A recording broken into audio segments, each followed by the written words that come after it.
Hello everyone and welcome back to the channel. Today I'll be painting a Death Guard Space Marine using similar recipes and techniques to the official studio scheme. I start off by base coating the model with Death Guard green. When we first painted these in the studio, we used a 50-50 mix of Deathworld Forest and Nurgling green, so you can always use that instead. I'm saving some time here by applying the base coat with an airbrush. This is applied over a light spray of Chaos Black Primer. The shade that I'll be using for this armour is a Athonian Camo shade. I thinned this down with equal parts water to begin with, and I used this as a glazed shade over most of the armour panels. The Athonian shade takes a little bit of patience here, and I slowly build it up towards the lower parts of the armour panels and recesses. Don't worry too much if it's not super smooth here. A little streaking and patchiness could even help with the overall grimy look of the Death Guard. Usually I'm not a massive fan of using washes in general for this kind of thing, as they're less controlled than using paints, which I would probably have used instead had I not been following the studio recipe. Washes can also change the finish of the surface, which is one of the problems that I ran into here. There's a few things you can do to solve this problem, such as using a matting agent or medium. Later on I use a small amount of Deathworld Forest mixed into the Athonian shade to help with the application and finish. However, if you have better luck with the Athonian shade alone, then that should be fine.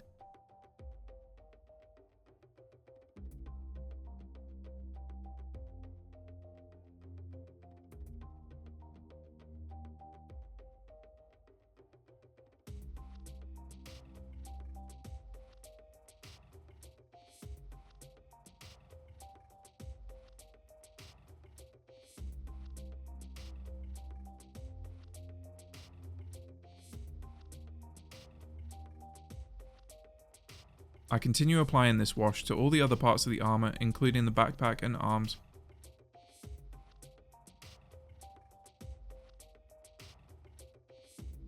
The next step is the deep shade of Rhinox and Caliban.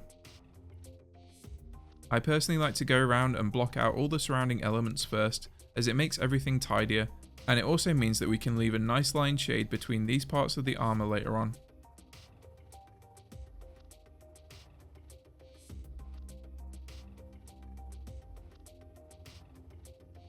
I use the same mix as a line shade between all of the armour panels, and I continue to do this for the rest of the armour.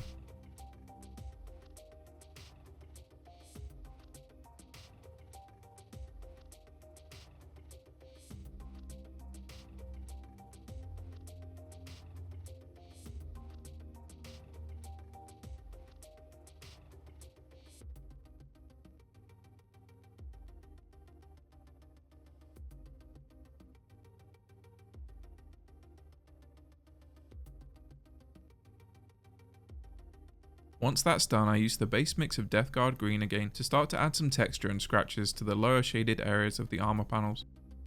I will pick these out later on with some further highlight stages.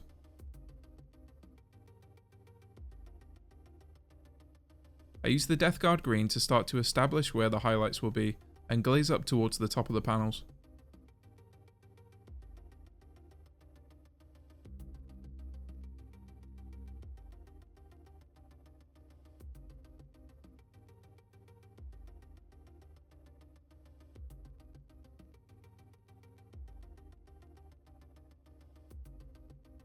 Now, as mentioned earlier, I ran into issues with the finish looking a bit too gloss for the Athonian stage. So here I made a quick mix of the deep shade and Deathworld Forest and glazed this into the shading a bit to help with this issue. If you don't run into this problem, then it's mostly unnecessary and you can skip this stage.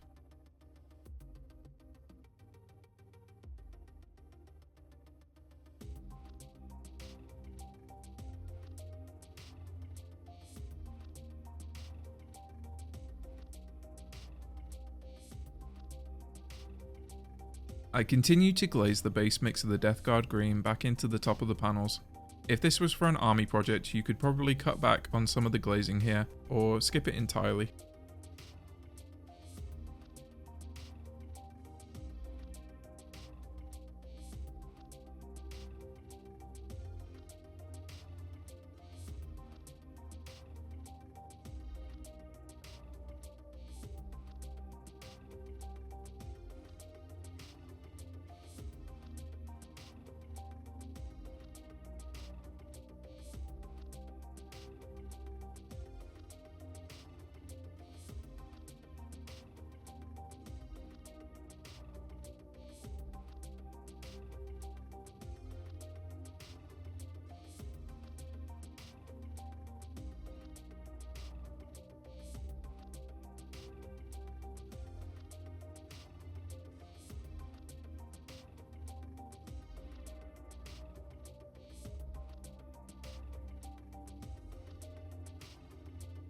For the first real highlight here, I use Ogryn camo. I mix a tiny bit of Death Guard green into it just to make it a little bit less harsh. I apply this highlight to all the edges of the armour.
The final edge highlight on the armour is Krieg Khaki. This needs to be your sharpest highlight. You can concentrate this highlight towards the top edges if you wish to save a bit of time.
And here we have the finished armour on the backpack, up to the Krieg Khaki stage.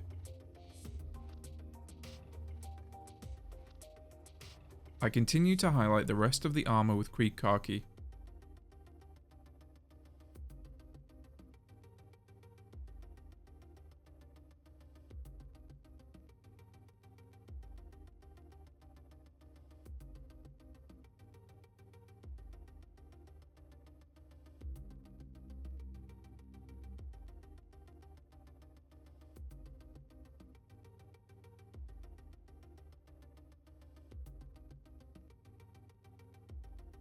Lastly, I pick out some of the upper edges and corners of the armour by adding white to the Krieg.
For the skull icon on the knee, I start with a base coat of Steel Legion drab, and then layer over it with Karak stone.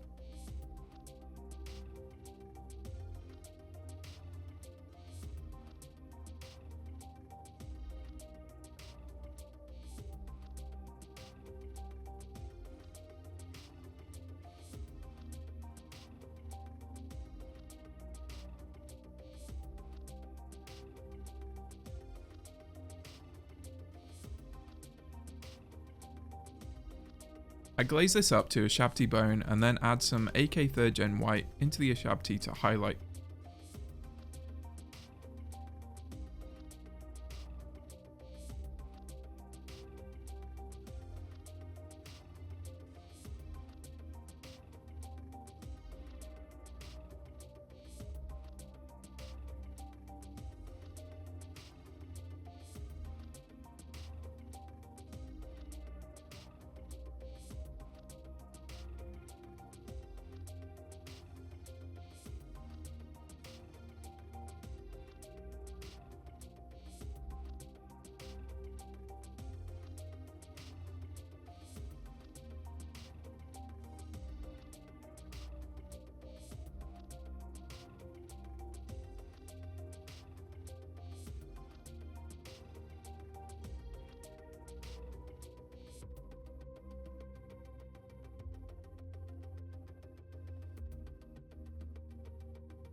Finally, I add some shading with Seraphim Sepia and Athonian Camo Shade. This helps to blend it into the armour a little bit.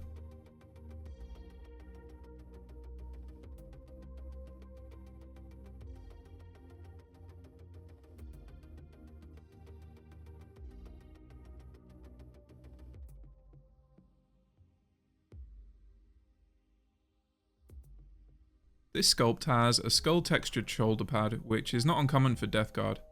These can be tricky as some of this texture is not always well defined.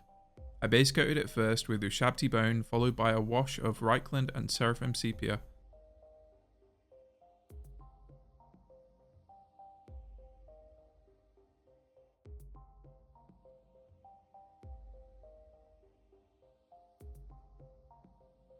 Next, I carefully relayered the Ushabti bone, leaving the shading in the recesses.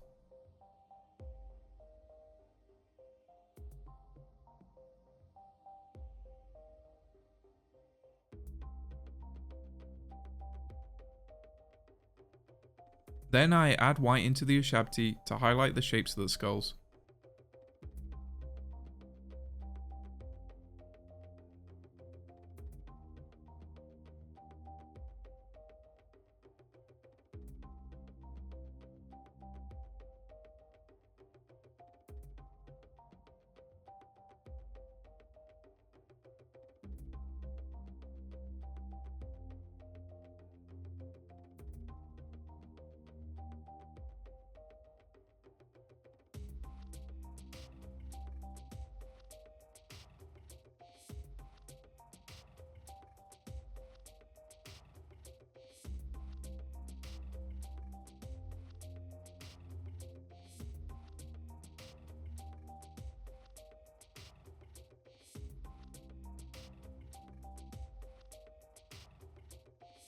Next, it's time to paint some of the metal parts.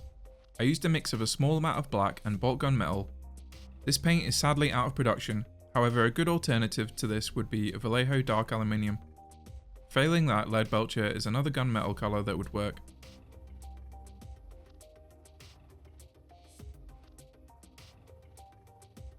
I've been really enjoying using inks to shade metallics recently, and these Liquitex ones are great. I had a touch of De La Rowney matte medium to take the shine down a bit, and glaze this a few times over the metallic. If you don't have these, you could also use a mix of Nuln Oil and Agrax.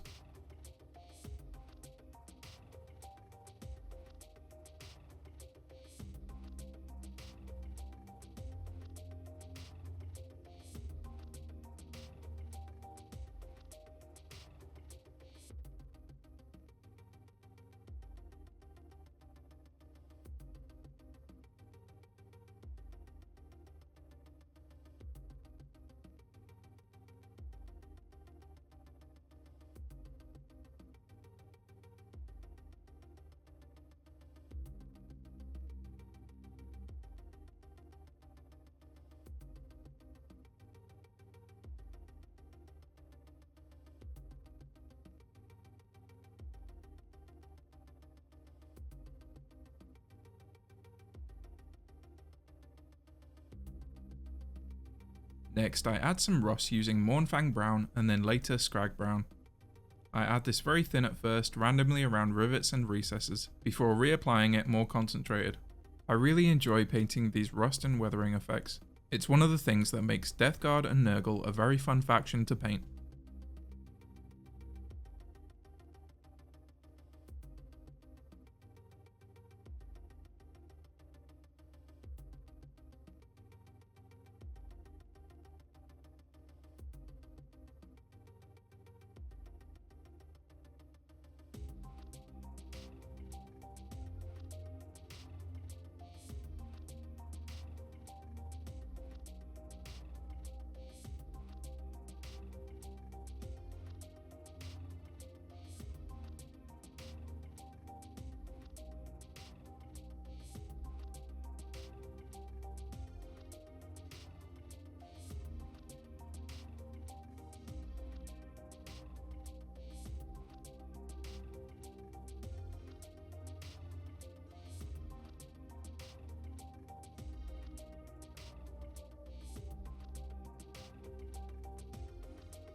Lastly here, I add a highlight of Vallejo Model Air Silver to the edges of the metal, and also try to add some scratching here and there.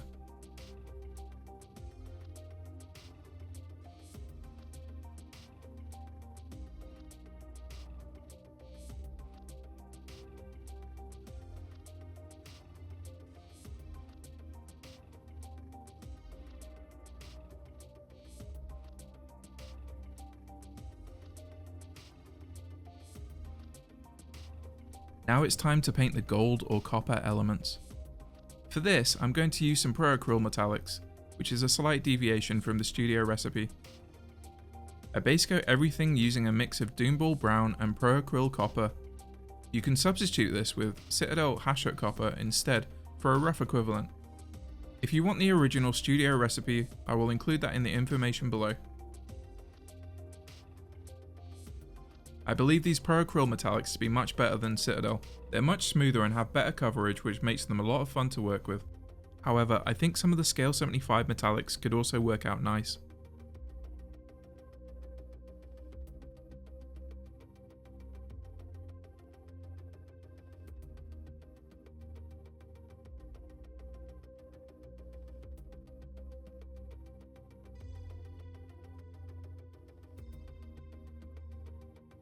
After everything is base coated, I use a soft shade of Wildwood Contrast. I like the richness that this gives to the armour, but the original recipe would be something like Agrax.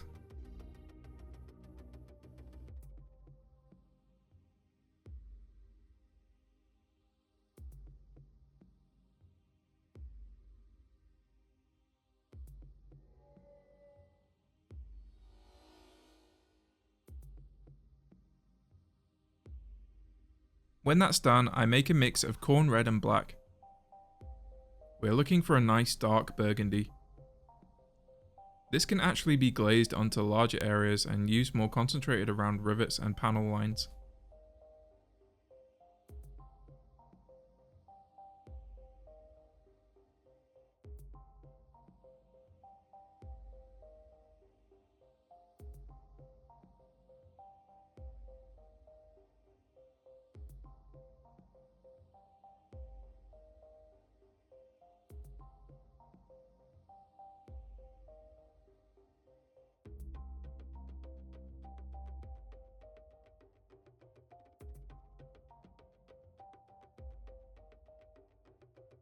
For the first layered highlight here, I add Pro-Acryl Rich Gold into the base mix. You could also use any warm gold like Citadel Gehenna Gold or maybe Retribure.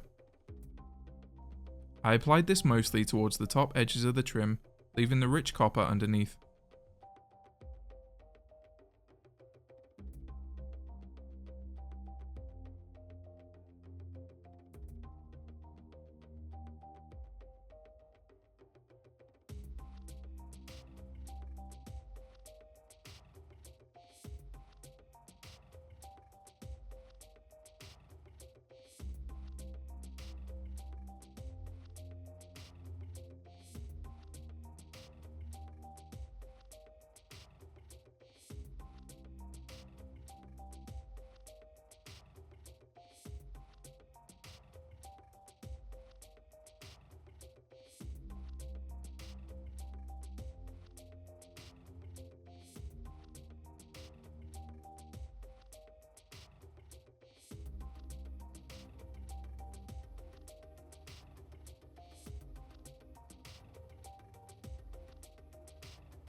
Next I added Vallejo Modeler Silver into the gold mix. I would say it's around a 50-50 ratio.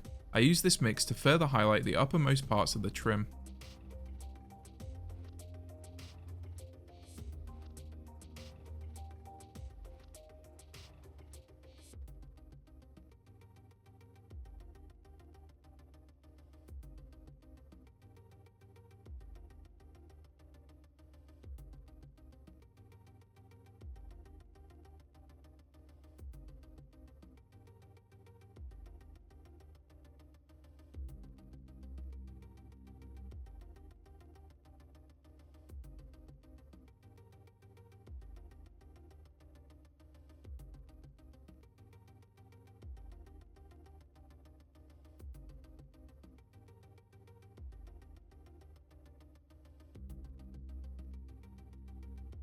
I continue to use this recipe to paint the rest of the armor trim on the model.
On the backpack vents, I decided to blend the copper up to a rounded spot highlight where the light would naturally reflect. These were really enjoyable and the paint was nice to work with.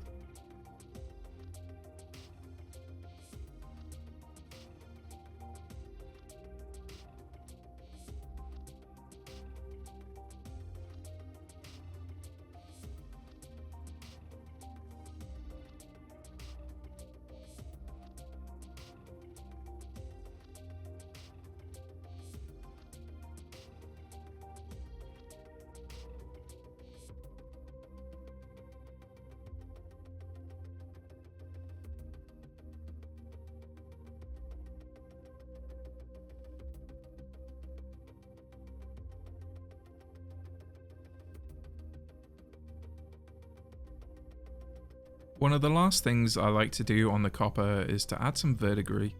I do this with some thin glazes of around a 50-50 mix of Sotek green and Cabalite.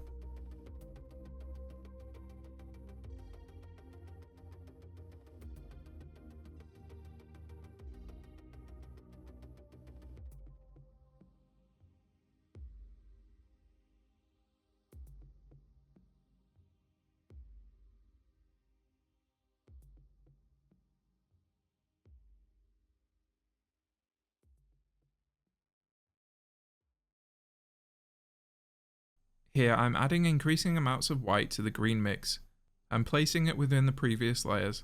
This is all really up to your personal preference and what you think looks cool.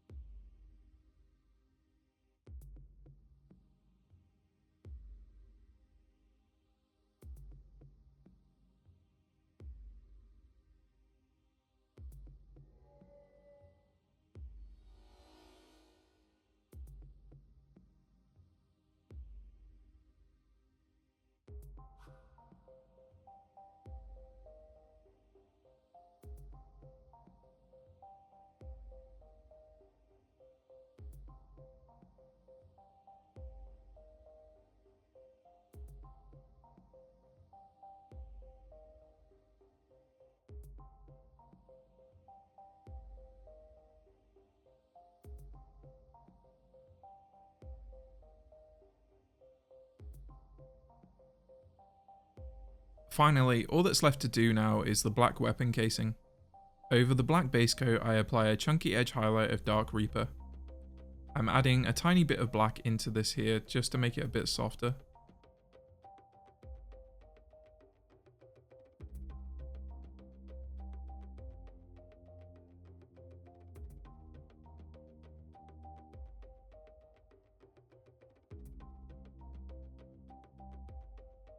The next stage highlight here is a mix of Dawnstone and Eshin. The recipe is Dawnstone alone, however I felt this was a little bit of a softer transition.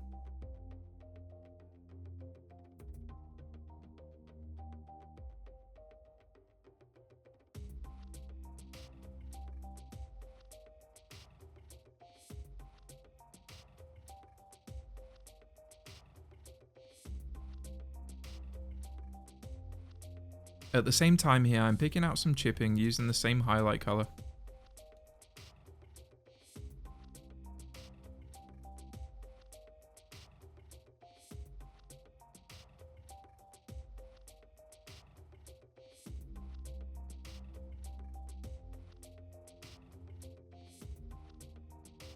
After that, I add a sharp edge highlight with Administratum Grey, followed by grey seared towards the uppermost edges and corners, and finally a white dot.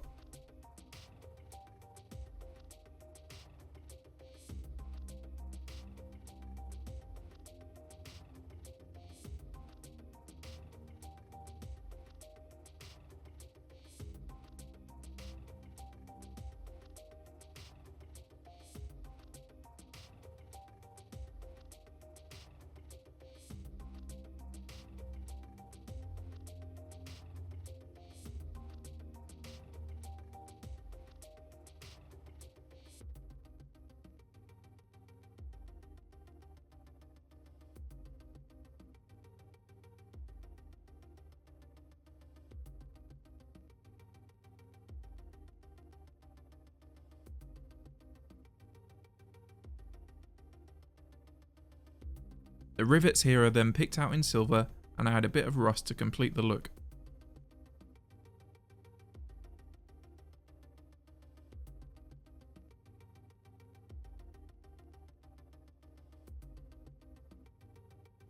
This concludes the first part of how to paint a Death Guard.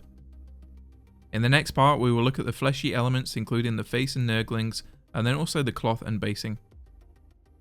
I'll be looking at changing up the format a little for some of the future videos here. There's a lot of exciting content on the way, and as always, thank you to everyone on Patreon for your continued support. I wouldn't be able to make this content without you.